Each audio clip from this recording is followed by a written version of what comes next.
Hello everyone, welcome back to my channel. In today's video, I would like to give you my few cents about why Trump said during the press conference with Zelensky that Russia wants Ukraine to succeed. Pretty awkward, right? Pretty awkward moment. I will give you my comments on that. We will also look into Jared Kushner, Steve Witkoff, those trips to Moscow, as well as what J.D. Vance has mentioned about that project that Jared Kushner and Steve Witkoff is involved in about rebuilding Gaza. So without any further ado, let's start with this video. I want to say, actually before I start, sorry for that, I want to say thank you to everyone who is ordering my book, Matilda's and Odo's Adventures. I have no sponsorships on this channel. I never had actually any. And this is the only product that I am selling, my own creation, the book I have written, book number 1 for children. To order it, you simply make a payment on PayPal in the amount that is below this video, or you email me the request to order it. Also, to everyone who is supporting me on Patreon, locals, and through PayPal donations, thank you so much, guys. It means a lot to me. So let's start with that moment, with that meeting yesterday between Trump and Zelensky, because Zelensky again went to meet with Trump. This time it was in Florida, in Trump's residence, Mar-a-Lago. So let's take a look at this very, very brief video from the press conference and what Trump has said.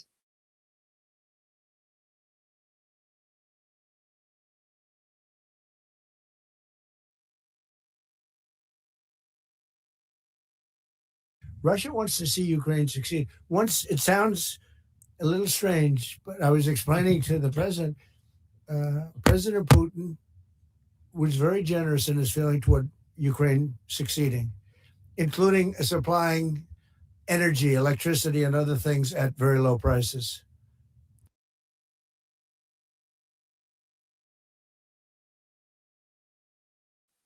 So most people might say this is just simply crazy, it's outrageous, it's ridiculous. But there are many sides you can look at it. To those of us who are aware of the new Great Israel project, you are hearing this differently, don't you? You are hearing this as indeed, if there is such a project, and we know there is, and all the sides are involved into that project, linked by Chabad Lubavitch directions. Maybe one day people start to really see the big picture, right? When you have that in mind, then it actually makes sense, because when Ukraine is succeeding, what does it mean? Ukraine is succeeding with creation of Great New Israel. So in that regard, Russia wants Ukraine to succeed. And when I say Russia, I don't mean all Russian citizens. I mean certain people who are executing this plan. So at first, it might seem like it's a very crazy statement coming from Trump, just saying things as he tends to. But just think about it. With the knowledge that we already have on my channel after the last several months, it makes perfect sense. Because Russia is helping. Russia has Chabad Lubavitch there as well. The Rabbi Lazar, designated to the Russian Federation, very close to Putin, is making sure that Jewish community is strong, and the land that is so-called liberated will have a lot of new or old comers coming. So that is my takeaway from that, because no matter what peace talks are going on, even if they continue with this conflict, ultimately the goal is to create that great new Israel. And that will be in the areas where I have showed you, where Khazaria used to be. So now, since we are talking about land development and investments, because a lot of money will be there. Ukraine will be the most modern, high-tech, digital state. Well, I should not say Ukraine because it will be probably named differently, right? How are they going to name it? I've played that video for you as well, how they were showing Ukraine in 2030. It's like a testing ground for not just the military stuff and equipment, but for other things as far as the digital slavery goes. But how about that project of Gaza that is also connected to the project of Great New Israel? So let's take a listen and a look at this video, and we will take few paths, few roads from this short clip from Instagram. Hopefully it plays well and smoothly without any disturbance.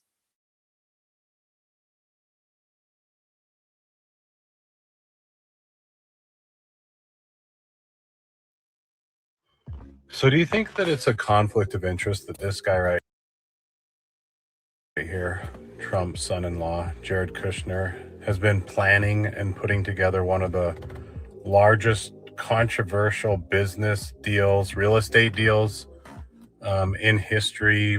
But why is it controversial? Well, because several 100,000 people have lost their lives over what many of us believe is a scam similar to 9/11. But my question is, did Jared Kushner plan all of this beforehand to make a lot of money, knowing what was going to happen with what Benjamin Netanyahu was going to do?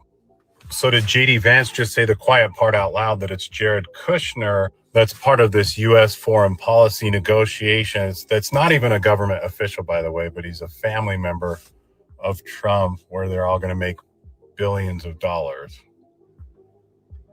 Well, Jared's the investor here. I'm not going to give you a percentage, but look, what we've seen the past week gives me great optimism the ceasefire is going to hold.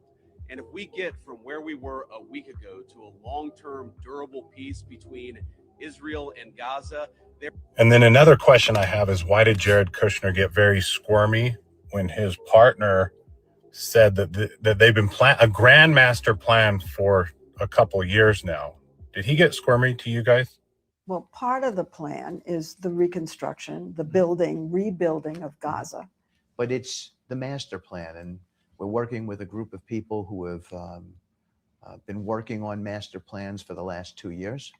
So there are plans already. We have plans already. We have a master plan already. And by the way, and Jared's been pushing this, and we're working together on it. And I think if the world's...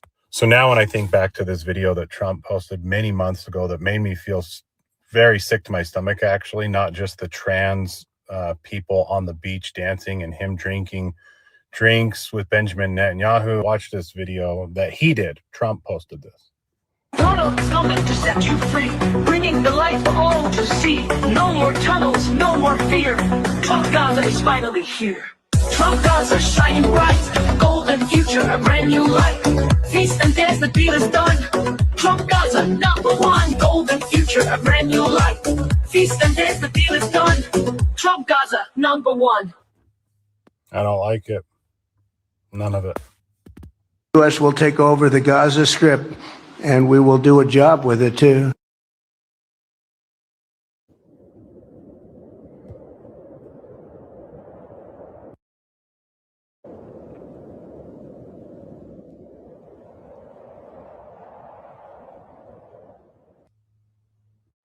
So do you think that it's...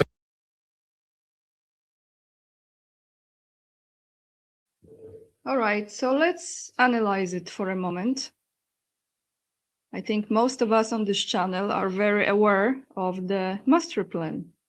So he said there is a master plan, Steve Witkoff said, during that interview that I played part of it as well many videos ago for you guys. I know that those of you who are watching my channel frequently, my videos frequently, you are already connecting all those dots. But that master plan, in my opinion, that he mentioned is not necessarily only rebuilding Gaza. That part of rebuilding Gaza is actually under the umbrella of the master plan. That's how I look at it. That's how I understand it. That's how I perceive it. And that means the Great New Israel Project is the master plan, the new heavenly Jerusalem, however they call it. So now, when you just think about it, you have the same Chabad Lubavitch controlling the president in US. You have the rabbi from Chabad Lubavitch designated to the Russian Federation, visiting Kremlin, very close to Putin. Okay?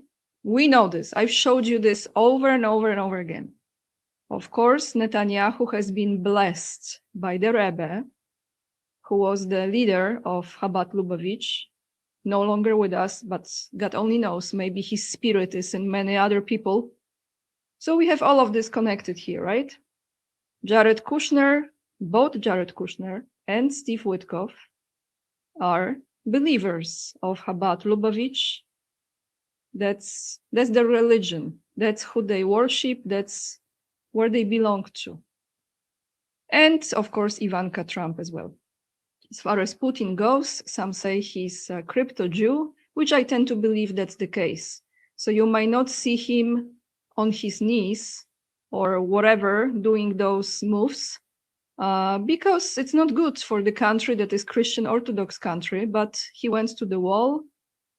He's very close to Chabad Lubavitch, and by his family roots, I believe, by his family roots, he is actually Jewish person. But let's just leave this for a moment on the side. So let's look into this Project Sunrise one more time before we go to J.D. Vance and what he said during that press conference a few months ago. So that Project Sunrise, this is the name of the project. I've mentioned this before about rebuilding Gaza, is proposed, and this is $112 billion. It was introduced this December 2025 by Jared Kushner and US Middle East envoy Steve Witkoff to reconstruct the Gaza Strip into a high-tech coastal metropolis. The same they're going to do with Ukraine. They're going to do the high-tech metropolis, or, however they want to call it, but it will be very high-tech. Key components. Vision. Often described as a Middle East Riviera, the plan envisions luxury beach resort, AI-driven infrastructure, high-speed rail, and futuristic urban centers. Funding. The proposal estimates a total cost of $112.1 billion over 10 years. The Trump administration has pledged to anchor the project with approximately $60 billion US in US grants and debt guarantees, seeking the remainder from private investors and donor nations such as Gulf states, Turkey, and Egypt. Now we have the phases of development. Phase 1 focus on rubble removal, clearing unexploded ordnance, and addressing humanitarian needs. Phase 2, construction of permanent housing, schools, and medical facilities. Phase 3 and 4, development of high-end commercial assets, tech corridors, and modern transit hubs. Geographic focus, reconstruction is slated to begin in the South Rafah and Khan Younis before moving to central Gaza and finally Gaza City. So guys, what countries are involved? We have US, Israel, Qatar, Turkey, and Egypt. You have Gulf Cooperation Council, which is GCC nations, such as United Arab Emirates and Saudi Arabia. International institutions, organizations like World Bank are envisioned as potential partners to provide additional oversight and financial banking. Security partners, you have Indonesia, Azerbaijan, Pakistan. So now I ask the question, Russia. Is Russia involved? And I give you my comments after I read this quickly. While Russia has not been named as a primary financial donor for the 112 US dollars billion project Sunrise, it is involved in the broader diplomatic framework, as has been consulted by the Trump administration on regional stability. Diplomatic consultations. In early December 2025, Jared Kushner and Steve Witkoff met with Kremlin economic envoy Kirill Dmitriev in Moscow to discuss regional peace efforts and reconstruction. So when I had this thought right away after, actually, I'm glad I discovered that Chabad-Lubavitch connections, because then when you see, as we know, Jared Kushner and Steve Witkoff went to meet with Putin, right? This month, I think it was in December.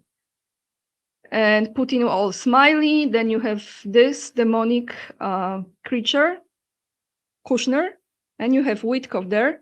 So how is that? How is that this master plan, are they there, guys? Are they there for peace talks? Okay. It's such a BS. And we know this. This is all about the deal breaking. This is all about making money. Because the great new Israel project, the Gaza Strip, is as important as Ukraine. So in a way, it really is all connected. So that's why Kushner was there. That's why Witkoff was there. And that's why Chabad-Lubavitch is this so-called invisible, very happy Putin, huh? So-called invisible, or maybe for now, for us, is very visible link. Does it make sense to most people at this point? What's really going on? Why Kushner is there next to Witkoff? Is because they have to complete the great new Israel project. Of course, when they are doing this, they make sure to make money, as much money as possible. That's how I see it, and I'm sure I'm not the only one. So now let's take a listen to this press conference that J.D. Vance gave after the so-called ceasefire in Gaza. And Witkoff was there, and Kushner was there. So this is actually pointing to what that video from Instagram was presenting to you. I understand this so clearly now. I know that a lot of you are with me and you are following my thoughts and you are following my thinking process and you are connecting the dots, because this is not just the plan from 2 years ago. This is not just the plan from October 7th, which, by the way, what are the chances that Kushner would know exactly that there will be, allegedly, a stand down from the IDF, from Israeli forces during October 7th, and this whole October 7th story? So who sponsored Hamas? Who created Hamas? All of this is part of this plan. So let's take a listen, everyone. It's just sickening, isn't it?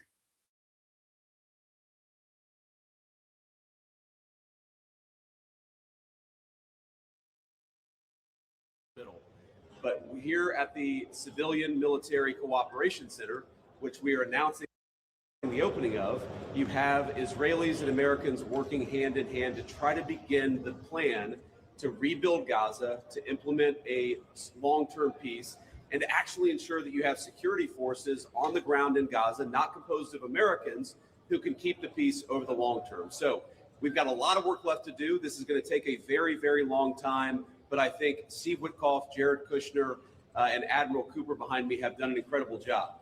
I want to say just a couple of quick things, and then I want to turn it over to Steve Witkoff. Number one, the Israeli government has been remarkably helpful in this. I want to thank them, thank our Israeli partners, and all the folks, particularly, who are working hand in hand with their American friends here at the CMCC. And number two, I want to say that there is this weird attitude I've sensed in the American media, in the Western media, where there's almost this desire to root for failure, that every time something bad happens, and every time that there's an act of violence, there's this inclination to say, oh, this is the end of the ceasefire, this is the end of the peace plan. It's not the end. It is, in fact, exactly how this is going to have to happen when you have people who hate each other, who've been fighting against each other for a very long time. We are doing very well. We are in a very good place. We're going to have to keep working on it, but I think we have the team to do exactly that. So with all thanks to our partners, both in Israel, but all across the Gulf Arab states, Indonesia, the Turks, we are doing an amazing thing here, and I'm particularly proud of the American troops working at the command center who are coordinating this effort and making it possible. So with that, I want to thank Ambassador Steve Witkoff and turn it over to him to say a few things. And after everybody said a few words, we'll take some questions. Thank you, guys. Thank you very much, Mr. Vice President. We're really proud of what's happened here. It's an amazing effort.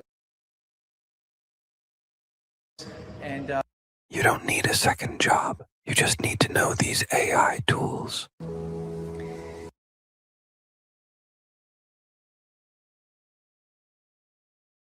It's just happening very, very quickly. So we'll try to continue to give the updates as it progresses. But really just thank you to the entire team here who's made all this possible. It's been a lot of sleepless nights around the clock effort. And it's really been great coordination because everyone believes that it is possible to create something better in Gaza. And we have to believe it. We have to work hard for it. And if we all work hard to do that, then I do believe a great outcome is possible. Make sure. Admiral. Well, Mr. Vice President, thank you for joining us.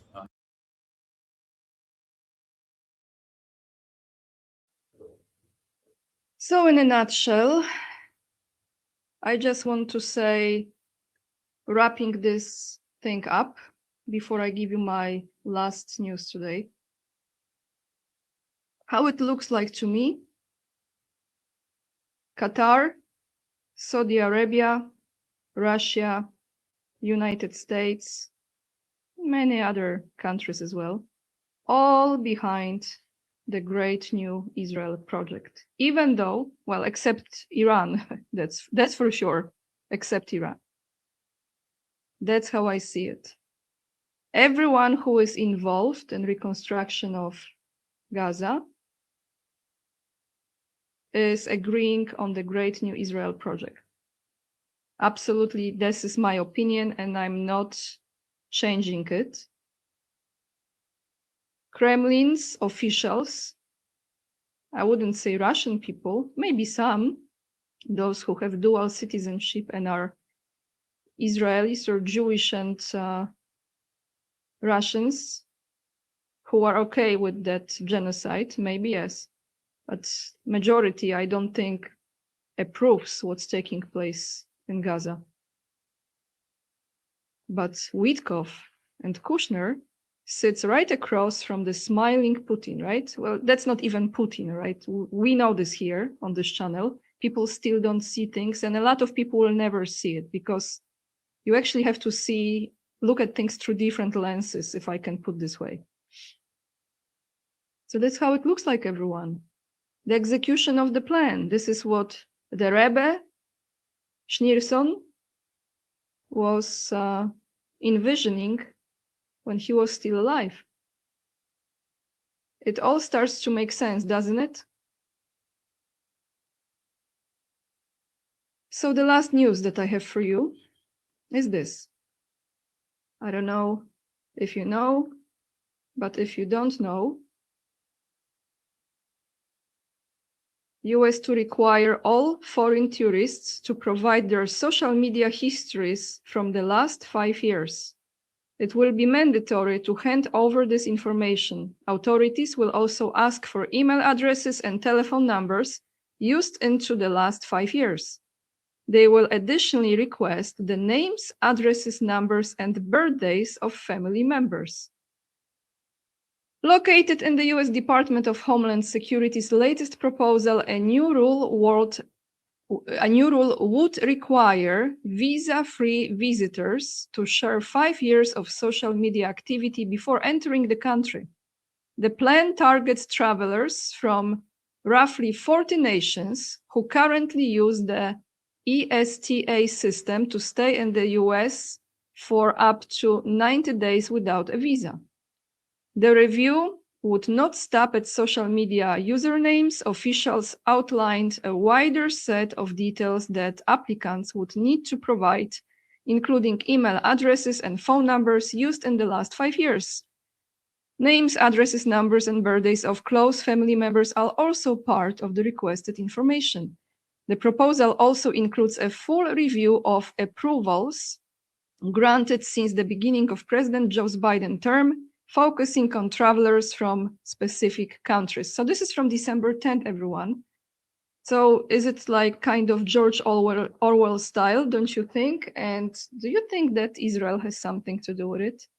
Just my thoughts. Anyway, guys, I gotta go. Thank you so much for watching today.